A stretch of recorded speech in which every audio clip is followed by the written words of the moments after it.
Hi, I'm Talicza. And I'm Rachael, and this is Transatlantic Crime, a true crime podcast that covers stories from each side of the pond.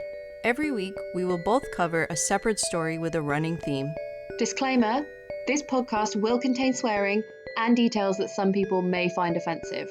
If you are of a sensitive disposition, listener discretion is advised. Welcome to Transatlantic Crime. So close.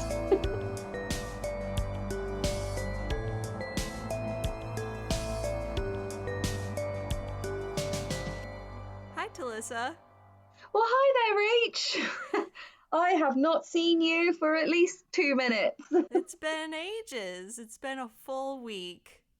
Yeah, so, okay, I'm going to stop yanking your chain. Basically, we had to do 2 stories in 1 week because I'm going away to France. And even though I could record in France, I need all my brain power for eating cheese and Speaking French. for making Vince's relatives hate me. Aw. Yeah, I mean, answer me this. Do you think it's impolite to ask 80-year-olds what it was like in Nazi-occupied Germany No. when you first met them? I would maybe give it 10 minutes, but... So, Talicza, so how was it when you were 20 and being taken over by Nazis? what were the Russians really like? It's just, I can't help it. Like, I've got quite a penchant for all things war and Nazi fighting. Like, it just seems really glamorous. I think I've watched Inglourious Bastards too many times. Yeah, it just seems like they had stockings and Just everything, the fashion, the espionage. yeah, who did you trust? What was normal? What was Would you have hidden Jews in your house? I want to know that. And everyone obviously goes, well, yeah, I would, even though they wouldn't, because you don't want to seem like a dick. Oh God, I'm so interested. I can't wait. I don't know. I'm just gonna have a few drinks, pretend I can speak French, and just get right in there. Yeah. What if they are like really into it and they really want to tell you, but will you be able to understand them? Well, I can understand a lot more French than I can speak. Okay, that's good. I can nearly understand everything that someone is Oh. saying, but that is because when you're listening to a foreign language, like even if you have zero idea what they're saying, if you can see what their face is like and their movements and what they're pointing towards and even the gestures that they're making and stuff, you can get the tone and the situation. So that helps a lot. And then understanding like 50% of the words that they're saying also helps. And humans are like really shit at not being able to point at you when they're talking to you or point at something when they're talking about it. So yeah, I can understand loads more than I can speak. So, but Vince will just translate the whole time. Okay, that's good. Yeah. You'll have to report back. Yes, and I definitely will, 100%, because I like talking to you about my problems and you have no choice but to hear them because we're on the podcast. What are you going to do about it? So this week is talking of things that people can't understand, cryptic killers. Good segue. I know, right? So I was going to do Jack the Ripper because he wrote cryptic letters, blah, blah, blah. And then I thought, do you know what, Talicza? Don't do this to yourself. Like, you don't want to do it. Everyone's heard of it. Like, that was me giving up out of desperation. And I was like, no, I will not do this. So I thought a bit harder. And I've come up with this absolute piece of shit called Ben Fields. Ooh. So this happened really recently. And he is one of the creepiest people you've ever come across. So okay. I'll get straight in there. Do it. And the person I'm starting off the story with is somebody that was involved with him. Okay? Okay. The guy that was involved with him was called Peter Farquhar. So he was born in Edinburgh on the 3rd of January 1946, and in 2007, after 34 years as an English teacher, he occasionally lectured at Buckingham University. So he was an evangelical Christian who once considered becoming a minister, but he found it really hard to reconcile the fact that he was gay and the fact that he was a Christian. Okay. So in his spare time, he wrote. And his first novel, which was called A Wide, Wide Sea, was written in 1997. but it wasn't published until 2015. And the only reason it was published was that two of his former Buckingham University students, Ben Field and Martin Smith, discovered the manuscript and persuaded him to publish it. He is a really good writer. So over the course of several months, Ben Field worked to get close to Peter, so much so that he was written into his will, which is ding, ding, ding, red flag. Yeah.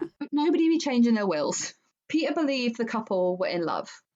They even had a betrothing ceremony, this is weird, where they each gave each other penknives, and the penknives were blessed by a vicar. You know what I'm picturing right now? What? In Tiger King, where the three guys get married to each other. It is such a similar setup to that. It's just like they've taken the idea of a traditional marriage and they've just run with it. Yeah. We're doing this how we want to do it. And the vicar who's in the documentary was like, I thought it was a bit weird. I went along with it. He's like, love is love. So Yeah. The ceremony was Ben's idea. And because he struggled with his sexuality, Peter had taken a vow of celibacy, and Ben was the first relationship he had ever really had with a man. He was completely and utterly in love. Aww. He wrote this in his diary. Ben can love me, a miracle if there was one. I can't believe this has happened, and this is after the church ceremony. One of the happiest moments of my life, gone are the fears of dying alone. Aww. So he's just completely head over heels in love. I can already tell this is going to be tragic. Oh, it's horrible. So, I don't know his exact age, but I think he's like in his late 60s at the time.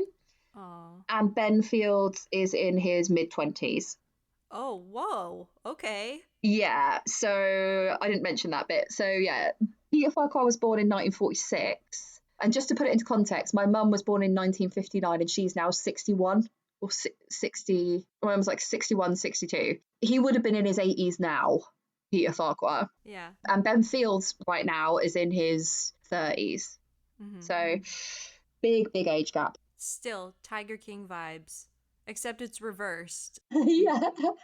One of the happiest moments of his life, gone are the fears of dying alone. Here's what he doesn't know. At the time, Ben had a girlfriend who he had been dating on and off for 5 years. He also had various female lovers and would go away for weekend trips with them, claiming to Peter that he was at a weekend course. When they underwent the betrothal ceremony, Ben had a string of girlfriends and was in a sexual relationship with Anne Moore Martin. Okay, so strap yourself in for this one. All right. Anne Moore Martin was 57 years his senior and deeply religious. Oh my gosh. She lived 3 doors down from Peter. What? Yep. She's... Sorry, I'm just laughing at your reaction. So neighbour Anne was 83. She was also an elderly churchgoer and a retired head teacher. When Anne first met Ben in November 2014, he was completely unaware of how involved he had been with Peter and with their partners. So both of these people think that they're in a completely monogamous, sorry, that is a hard word to say, monogamous relationship with Ben. Okay. This is how Ben wooed Anne. So he used poems and love letters to seduce her. In a love letter, Ben wrote to Anne saying, I love you, I long to make a life with you, a life of sharing and mutual nourishment in love and grace. What a bunch of shit. That is so going in the clips. Also, it's like, I long to make a life with you. Of what, 7 years at the most? Yeah. She's 83. She's had her life. If I were in my 80s, I can understand if she's feeling lonely or whatever, but I would not believe any man in their 20s writing me love letters. I wouldn't believe it. I'd be like, yeah, okay, this is cool for a while. I like it, but I would not believe any of it. Like, let's not beat around my very old bush. You don't want to be with me. So Anne had been talking about moving to live with her family, who lived elsewhere in the country. So, like, this is how much she's getting on.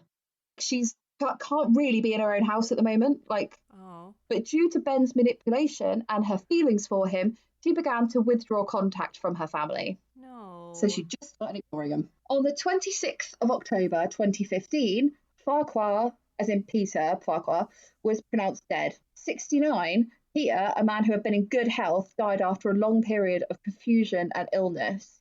He'd been hospitalised several times after falls, bouts of confusion, and memory loss. Ben had been the one to call the paramedic, and eventually his cleaner found him dead on the sofa. The night before he was found dead, Ben and Martin had been at Peter's house feeding him whiskey. His death was recorded as accidental as the result of acute alcohol intoxication. Peter had dedicated his third novel to Ben, and Ben delivered the eulogy at his funeral. He then received his share of the will, which was half of his house and £15,000. He bought himself a new flat for the cash. Wow. By November 2016, after Peter's death, Ben started putting pressure on Anne to change her will to benefit him, and used extreme manipulation tactics to do so. Anne Moore Martin was described as a love-struck teenager by her sister-in-law. She said she loved him. She said they would sit together on the sofa and he would put his arm around her and fluff his eyelashes down her cheek. Gross. Yeah. It was as if she was hypnotized by him. All right, okay, now this is pretty graphic. He bought her a hand counter to click every time she thought of him, and he populated her house with hand-drawn flowers and photos of himself, one emblazoned with, "I am always with you," underneath. He also bought her a Sibian sex toy and photographed her performing a sex act on him without her knowledge. This guy's disgusting. He's so grim. And also, he would fuck a he-monkey if he thought it would give him a tenner. It doesn't matter who it is, he will fuck them. So I was reading this last night and I was like, I read that out to Carly because I was like, oh my God, listen to this. And I said, he also bought her a Sibian sex toy and photographed her performing a sex act on him without her knowledge. And I was like, do you know what a Sibian sex toy is? She was like, yeah. I was like, do you? Yeah, I was like, what is it? Like, okay, what do you think a Sibian sex toy is? I know what it is. Do you? Why does everyone know? Yes. Well, how do you know? I was wondering. I was waiting for you to ask me what it was. So, I was actually talking about this the other day. What do you get up to there in LA? No, do you know who Howard Stern is? Yeah. So he's like this radio guy, and he would have like late night radio show. And sometimes he would have women, usually they were like porn stars or whoever, they would come on and sit on the Sibian during the radio show. And he would just like talk to them. What is this filth? I know. Because I was asking Will about it because I didn't really know. Like, I never really listened to the Howard Stern show. It was kind of when we were kids. Oh, so it was like the naughty thing to listen to? I think so, yeah. But I was like, what time of day was this on? And like, yeah. Who is listening to it? It was like a national radio show. So it's so rude. That's so British. This is so rude. How rude. Howard Stern that's the kind of things he would do on a show where he would just like talk about taboo type things. So that was on brand for him. I don't approve of him peddling this smut. So anyway, for people that don't know, like I didn't know, apparently everyone else in the world does, and I'm just a massive prude. So tell me if I'm wrong, Rachel, but from what I've gathered, a Sibian sex toy is basically just like a saddle with a cock on it, and you just sit on that and it vibrates, and it's basically just like riding someone. Yeah, you just sit on it and it's all plastic. You can like control the speed and grind it, basically. Yeah. I mean, it sounds great, but I was today years old when I realised they existed. Yeah, he bought an 83-year-old woman one of those. I wonder if she signed him over.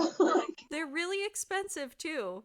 I think they're like $2,000. Just get a man. That's cheaper and it's the same difference. Yeah, just do a makeshift one. Like, yeah, just be like, don't talk, don't look at me, lay there. Right. I'll tell you when I'm done. Anyway, this is turning into a bloody Howard Stern show. Vile. Get back to murder. Yeah, get back to murder. I've had enough of this filth. So rude. That's so rude. He started writing messages from God on her mirrors, which eventually led to a note saying she should leave her house in her will to Ben and not her niece. So, and the messages are fucking awful. It's like teenage poetry. Like, it's just the saddest thing. Barf. Listen to this. The message on one of the mirrors read, "Your intentions are holy. Your work is not yet done. Take care and complete the task given to you by the Lord." So that's one of them, which is a little bit cryptic. And then another one just says, "Don't leave your house to your niece, leave it to Ben." Like, literally almost word for word. Oh my god. I was like, Ben, you've just given up. Yeah. You were trying with the dick saddle and the proper mirror messages, you were trying, and then you just went, "Fuck it, I can't wait any longer, give me the money." Just exasperated, like Yeah. scrawling it on the wall. Give me money now. Yeah. Me sick. In Anne's defence, he was drugging her as well, so this wouldn't seem so mental. Anne believed those messages were from God, and so eventually she changed her will to include Ben. After giving Ben £4,400 for a car that he needed, well, needed in air quotes, Anne cashed in some bonds she had to the value of 27 grand and gave them to Ben for his brother's dialysis machine. Sure. A kidney cleansing medical contraption. Ben had convinced her his brother was seriously ill and she was the only one who could help. Did he even have a brother? Yeah, he's got a brother called Tom. He was absolutely fine. Anne started to fall ill in the end of 2016 and her health continued to deteriorate into the new year. On February the 4th, 2017, she was admitted into hospital after suffering a seizure, which she'd never had before. So Anne's niece contacted Thames Valley Police and alleged her aunt was being manipulated by Ben into changing her will. Field was immediately barred from seeing Anne, and in April 2017, realising that she'd been duped, she cut him out of her will. So that's the good news. Yes. But then Anne Moore-Martin died humiliated and heartbroken 2 weeks later on the 11th of May. Oh. So sad. That's so sad. You know. But, like, I know you think, like, you wouldn't believe it, but he is so charming. Even when the police arrest him and stuff, he's just unbelievably polite. Was he good looking? You wouldn't look at him and say 4, but if you were, like, 60 to 80, he's a good-looking young chap. Very much so. He would have no trouble getting a girlfriend his own age. Okay. He's got, like, quite a nice beard, quite good hair, glasses, just tall, like, just normal guy. So, after Anne's death, and just 18 months after Peter's death, when they were both in good health before meeting Ben, the police felt compelled to re-examine the original case. One of the first steps they took to re-examine how Peter died was to dig up his body, put to rest more than a year previously, and bring it into the mortuary for testing. And in the programme I watched, you can see the exhumation and you see his, like, obviously you don't see it in full, but you see his corpse, like you see them cutting bits of hair off of his head. Wow. He's really well preserved, even though he's been buried for 18 months. Yeah. Which is good because it meant that they could do toxicology reports on his hair, which would show that if he'd had drugs in his system, obviously it resides in your hair. They soon identified that Peter was slowly poisoned over time. His brother, Ian, had previously questioned the cause of death, knowing that his brother had never had a problem with drinking. He reportedly had bottles of vintage wine in his garage that had been there for years. So that's not really the MO of an alcoholic, is it? Like, right. You drink everything you have. It was later ascertained that his drinks had been spiked with thiophanol and poteen, a high-strength Irish alcohol, and his food had been laced with drugs. Detectives then discovered Peter's diaries, in which he detailed his daily thoughts and events. In it, he said he had met the love of his life. He describes in his journal his experiencing of hallucinations, unaware that his lover was drugging him with a hallucinogenic. The diary read, "I wanted to die. I saw awful packs of hideous black insects." Field attempted to convince Farquhar he was going insane by moving or breaking objects around the home, deleting random phone contacts and writing cryptic messages on the mirrors, just as he had with Anne. On another occasion, he was fed the psychedelic drug 2CB before going for a drive and said he feared he was being attacked by bars of light. What? Yeah. In January 2018, Ben, and I just included this because it's hilarious, Ben and his magician friend, Martin Smith. What a loser. His only friend. That's his only friend. And he was a magician, don't forget that. Exactly. They were made for each other. They were made for each other. They were arrested by police on suspicion of murdering Peter and attempting to murder his neighbour Anne. During his trial, Field admitted to drugging Peter with benzodiazepines, which I enjoy myself, and hallucinogens. Obviously, too many of them are not good. To torment him, telling the jury that he did it for no other reason other than it was cruel, to upset and torment Peter purely out of meanness. Why did he tell them that? Isn't that something you keep to yourself?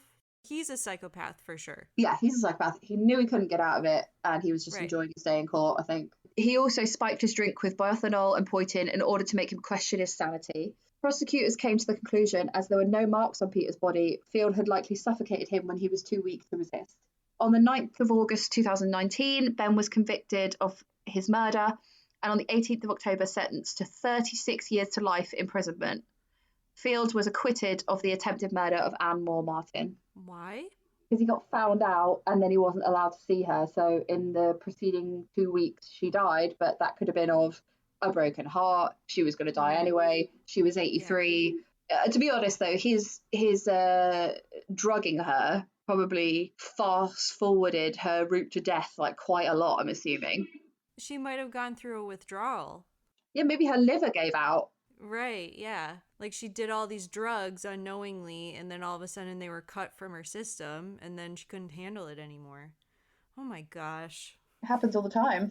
Evil piece of shit. And there's a really good documentary called Catching a Killer, and it's like Diary from Beyond the Grave, and that's again on Channel 4. And in that, oh my good God, the stuff you see. He would film stuff on his phone. Like, he filmed Peter in bed, and the way he talks to him is so creepy. He's like, "You're confused again, aren't you? You're a bit confused again. Why are you confused?" He's just really, like, dead voiced asking him what's wrong when the problem is clearly one that he's created. You know exactly what the problem is. Oh, it's awful. And like, why would you film him either? You should be helping him. Yeah. It is hideous. Just a disgusting human being. He is evil. And his girlfriend had no idea. The girlfriend of 5 years. She had zero idea of any of this. And apparently when he got arrested, she was like, "What's happened?" He was like, "Oh, they think I've like basically tricked Anne into putting her into my will, but I haven't." He was trying to become a minister as well, Benjamin Field, which is like the perfect cover. Yeah. Because it's like, I'm a nice guy. Yeah. It just let him get close to old churchgoers that he could drug, fuck, and rob. Also, no need to fuck them. No need to do any of this. That's my concern, is the fucking. Oh, anyway. That was a good story. Disgusting person. I've never heard of him, so. It's really new. It didn't happen long ago at all. Yeah, this happened like a year ago, him being convicted, almost. He's probably still appealing and stuff, to be fair. Yeah, good job. 36 to life is a long time. Thanks, Rach. Okay. So, cryptic killers. You got loads. America has loads. I tried. Really? I kind of went through the same thing as you did. Zodiac. He's, if it's a male, it probably is. Yeah. He's the top one, and there aren't that many other ones. Like, some killers left notes behind or whatever, but nothing to the extent of the Zodiac killer. No. But we've heard all those stories. And we want something new. Right. Give the people what they want. So this is the story of Ricky McCormick. Have you heard of him? No. Okay. Well, he's already dead in this story. Good. 41-year-old Ricky McCormick's body was found on June 30th, 1999 in St. Charles County, Missouri. Wait, is Ricky the bad guy or the good guy? Well, we don't know. Because I just said good, but he might be nice. So if he's nice, I'm sorry. And if he's bad, I'm not. We can cut that out if you want. Nah, keep it in. I don't care. I am who I am. So, discovered between a cornfield and a road, police knew this spot well. It was an area where bodies had been dumped before. How his corpse ended up face down in this cornfield in rural St. Charles County was anyone's guess. At the time, no one had reported Ricky missing. He was last seen at an Amoco gas station that he worked at part-time 3 days before his remains were found. He was found in dirty blue jeans and a stained white t-shirt. Although it had just been 3 days since he disappeared, The flesh on his outstretched hands were already rotted on the point of his fingertips, just below the knuckles, and they had fallen off. So he was pretty badly decomposed. People just go, the body's decomposed. You're like, I'm going to break it down for you. The fingers were all rotted off. Thanks, Rich. A lot of the articles that I read, they made a point to say that. No fingerprints? They dipped his fingers in acid? Just the fact that it had only been 3 days since he was last seen alive, and he was already this badly decomposed. Where is this again? Is it Hot County or? Missouri, in a cornfield. It was June, so yeah, I would guess it would be kind of clammy. Humid and, yeah, clammy. He was found in a field 20 miles from his home and work. He couldn't drive, and buses didn't run out to empty cornfields. So they had no idea how he got there, why he was in that part of Missouri when it had nothing to do with him. Well, I'm not a police officer, but I'm assuming killed and dumped. Come on. Yeah. Not Missouri. So police immediately suspected foul play. Yeah. Advanced decomposition. Duh. You're like, duh. I'm like, yeah, right, look, can we just get that out the way? This wasn't an accident, all right? Yeah. Now let's get on with the proper police work. Advanced decomposition made an autopsy of McCormick difficult. Following a thorough examination, pathologists with the St. Charles County Medical Examiner's Office ultimately ruled McCormick's cause of death as undetermined. The medical examiner couldn't find any stab or gunshot wounds. There could have been a head wound, but the body was too decomposed for anyone to be sure. So they basically couldn't find how he died. That's a bit of a nightmare. Mm-hmm. The sheriff classified McCormick's death as suspicious. Detectives searched the This is annoying me. You're just standing in the background as they're doing their job, like, yes. Like his hand is just like hovering over the box going, accident? And I'm like, that. Just put it in the right box. Yeah. Ricky was a black gentleman, so I don't know if that may have affected how seriously they took the case at the time. Yeah, the fucks they gave probably went seriously down. Yeah. Detectives searched the 41-year-old victim's pockets for clues and interviewed his relatives, girlfriend, and others who knew him. The only thing that he may have had a connection to was the fact that in 1993, he served 11 months in prison for a felony conviction of first-degree sexual abuse. More recently, he had supposedly had ties to a local drug ring. His girlfriend told the police that he was carrying drugs to Orlando, Florida. McCormick had made his most recent trip just 2 weeks before his death. So this is all supposedly. So they think it's like a drug running thing gone wrong, maybe? Yes, or the fact that he went to prison in 1993. He had had a relationship with an underage girl.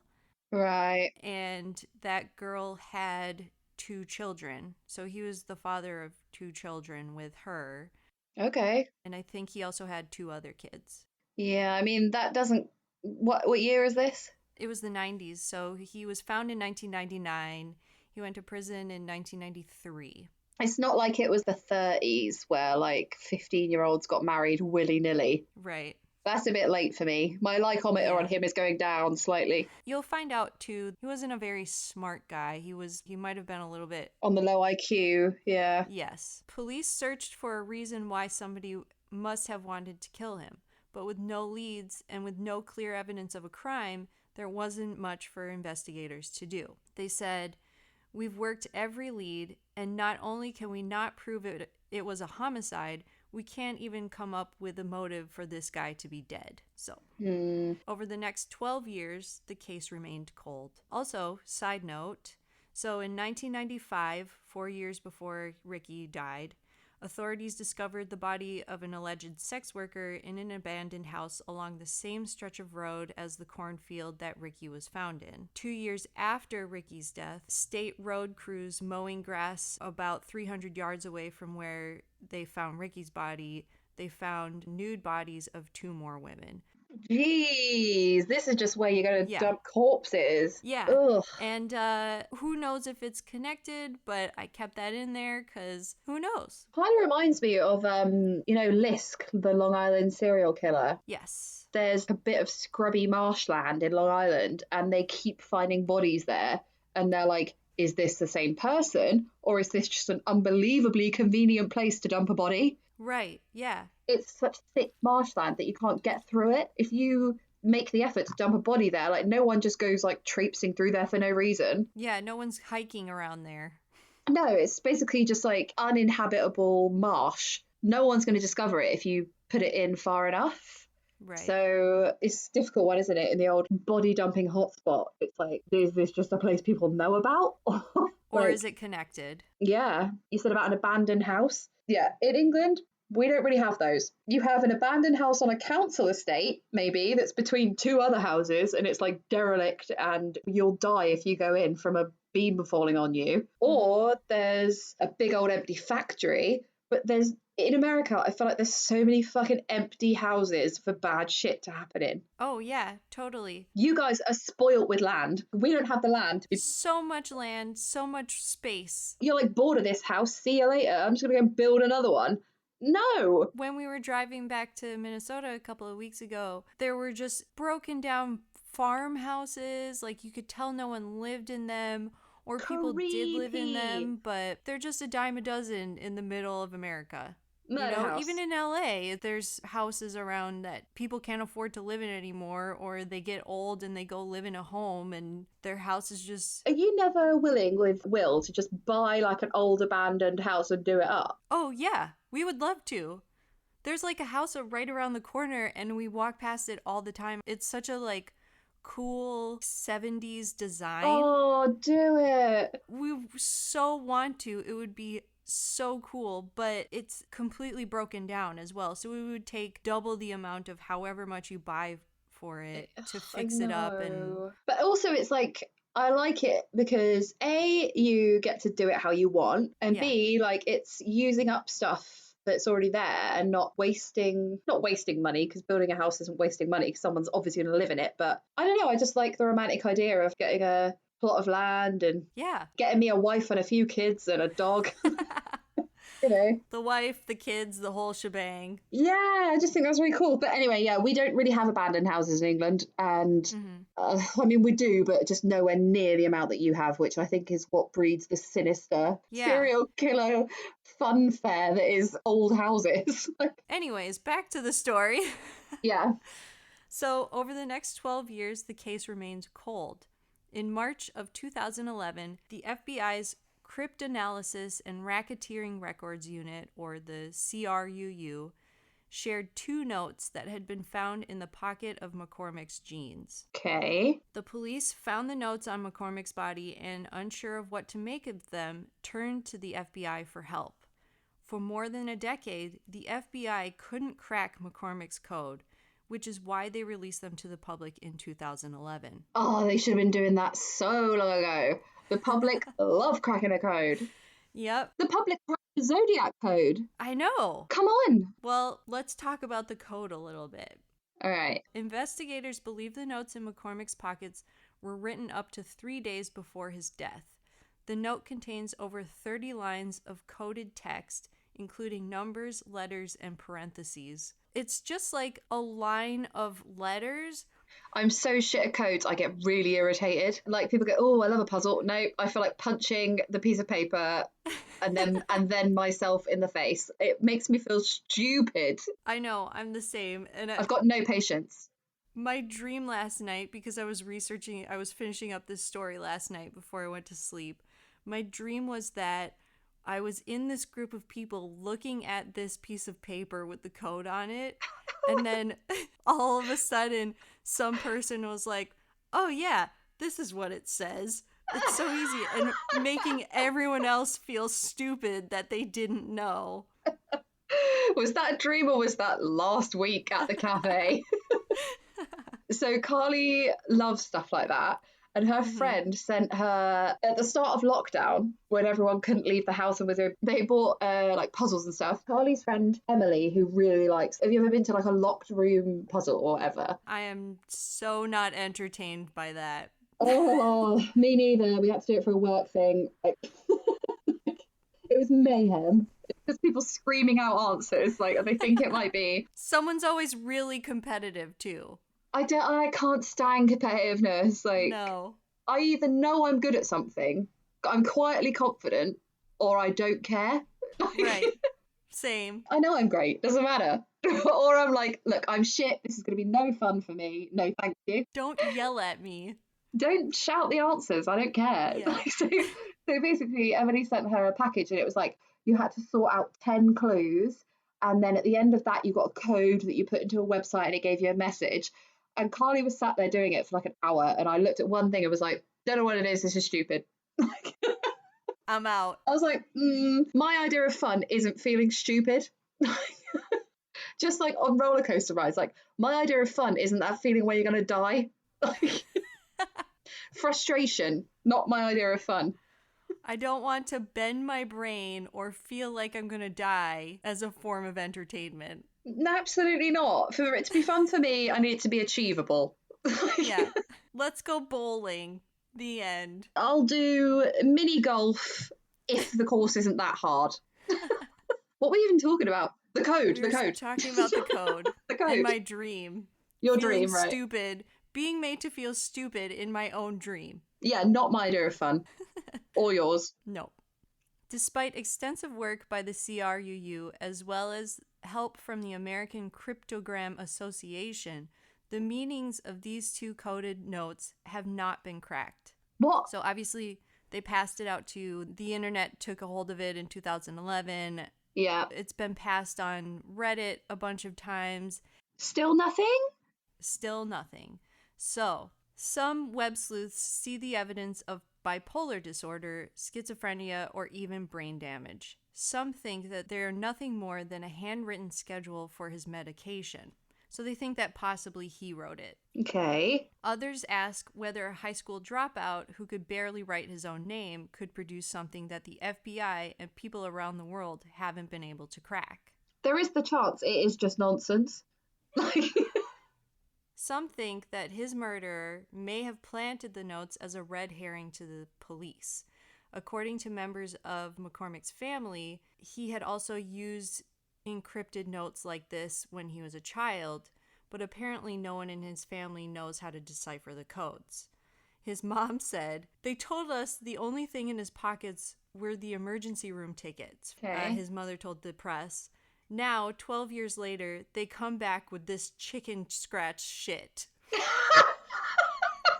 So that's what his mom said. I am so into his mum. And that is exactly what I would say. Don't come back to me 12 years later with this chicken scratch shit. Like, expecting me to know. You can't even decipher it yourself. Like, stop jamming up my phone line calling me. You time wasters. Yeah. So good. Dan Olson, chief of the FBI's CRRU, explained the significance of the cipher found on Ricky. It doesn't happen often that we have an unsolved cipher of this length and significance. The characters are not random. There are many E's, for example, that could be used as a spacer. There are many characteristics that suggest it could be solved, many patterns. The problem is we don't know why it's not solvable. Well, the Enigma machine, like, you know, the guy who I said, I said to Vince, isn't that the guy that they chemically castrated and then he killed himself? Yeah. That guy, he was working on an Enigma that everyone was like, haven't got a fucking clue what it means. It took them years and a special state-of-the-art computer that filled up a room to be able to decipher that. And it wasn't even that hard. Okay, the randomness of it was difficult, but the method wasn't difficult. So basically what they said was they would have A, B, C, D, E, F, G, da, da, da on a wheel. Then they would spin the wheel and then they would know the coordinates of that. And then they would share that with the other person. But unless you knew that, you couldn't decipher it yourself. Right. maybe he had a system, but it would take, because of the randomness of it all. Like another really good example is, can't remember what he was called. He was called Josh something, and he killed his wife. And he said that he went on a camping trip, and she never came back.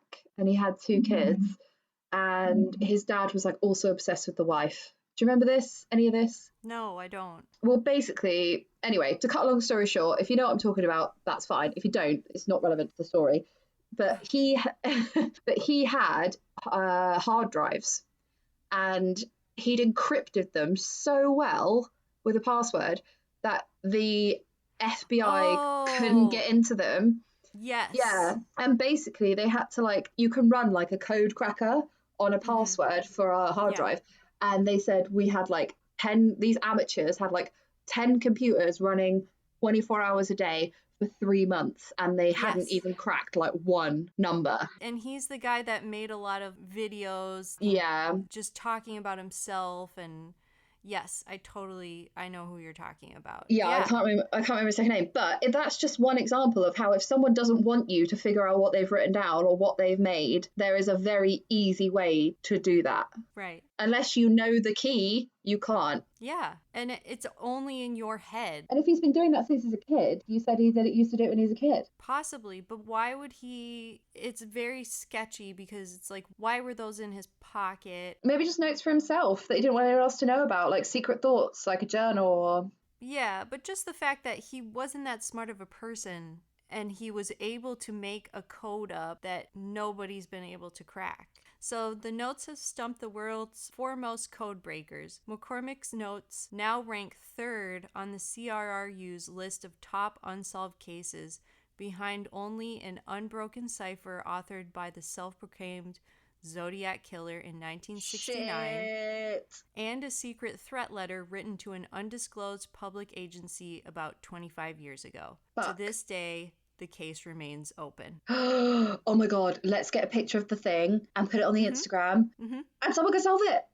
Yeah, that would be really good press, really good marketing for our podcast. I believe in you, Froggy McFuck420, or whoever put that comment about the lizard people on our Instagram. And Ted Kennedy's #1 fan. You guys can do it. Ted Kennedy people that hate us. Come on, now's your chance to make us look like fools. Put your heads together. Make us look like fools. So that's the story of Ricky McCormick and the mysterious notes found in his pocket. Right, that's so interesting. Are they online, the notes, do you know? They must be. They simply must be. Yeah, they are. Will you send them over to me? Because I'm going to give them to my dad. He's in Mensa, don't you know? He's got an IQ of 158. Wow. Which is loads. I did not know that. We've been looking at IQs. I think I think it's 79 and below is low. 80 to 90 is average. Then 100 to 110 is intelligent. And then 110 to 120 is very intelligent.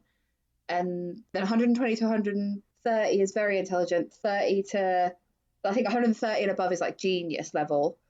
Oh, wow. And your dad's 140? 158. Whoa. I know. He never went to university. Basically, he was an army brat, so he just got moved around all the time. So he never got the chance to apply himself.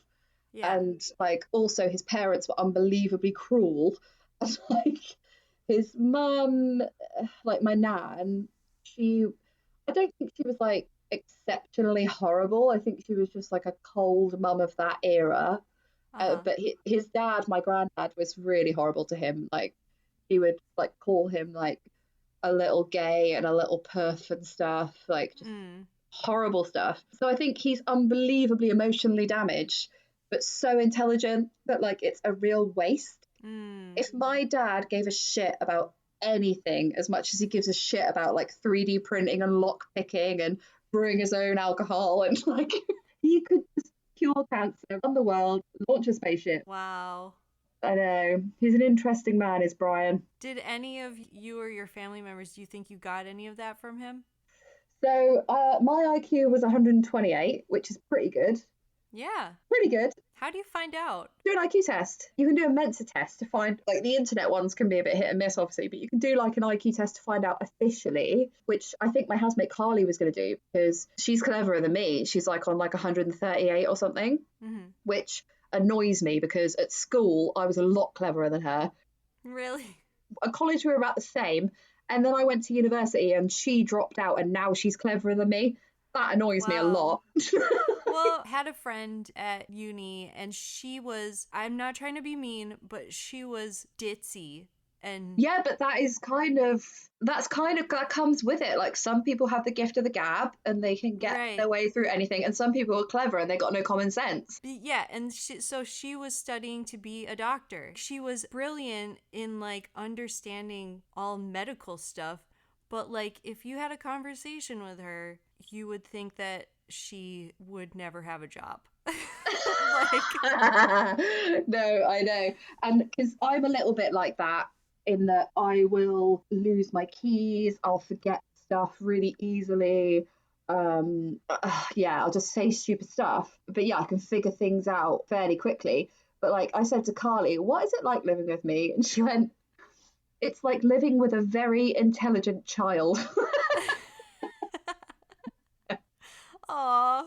This is like a backhanded compliment. Mate, she's full of them. But this is like when we discuss, because I'm the youngest child, like I tend to get away with stuff a bit easier. People just take my shit because I will charm them into believing it was never my fault and I had no ill intention, and please don't be mad at me.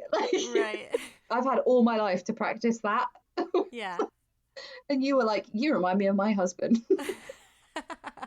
Because is Will the youngest? Will's the youngest and I'm the oldest. I would never guess Will was the youngest. Really? Why? I don't know, he just seems like quite mature and together and stuff. You're like, who the fuck have you been meeting? Who Will is? That was the garbage man.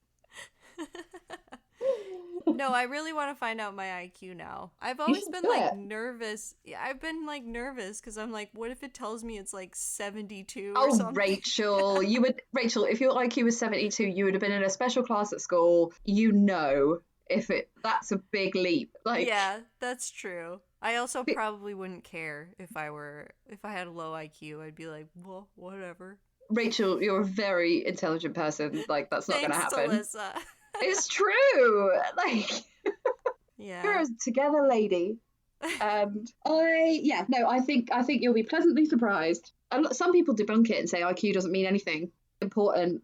Like you say, when it comes to stuff like criminal responsibility, what your IQ is. Like, it obviously has some kind of hold. Otherwise, yeah, what's the point? I mean, look at Ted Bundy, or look at was it Ed Kemper who had a really high IQ? That's what I was thinking of. Yeah, he had a really high IQ. I kind of think that really high IQ marries itself with a lack of emotional intelligence. And like, that's where my dad comes into his own. It's like, I could be crying in front of him and he'll be like, chin up. Would you like to see a 3D printed octopus? So that's what would cheer me up. So clearly that's going to cheer you up. Who wouldn't that cheer up? Right, Rach, it's been a delight. Good episode. We did good again, I think. Okay, mate, well, I will keep you updated on France. And, well, in fact, by the time this comes out, I'll be back, but I'm sure I'll have more than enough material. So yes, I'm excited.